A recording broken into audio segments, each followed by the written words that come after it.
In this expression, we have one addition, one division, and one multiplication. According to the order of operations, first we have to do parentheses, then exponents, then multiplication or division, and finally addition or subtraction. Remember that multiplication and division have equal priority and we have to work from left to right. And the same applies to addition and subtraction. So here, first we have to do this division, then this multiplication, and finally this addition.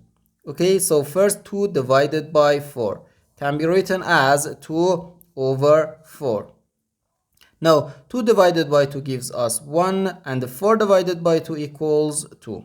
So 6 plus 1 over 2 then times 2. Now we have to do this multiplication. 1 over 2 times 2. We can easily cancel this 2 and this 2. So here we have just 1. So 6 plus 1, which equals 7. And this is our final answer to this problem.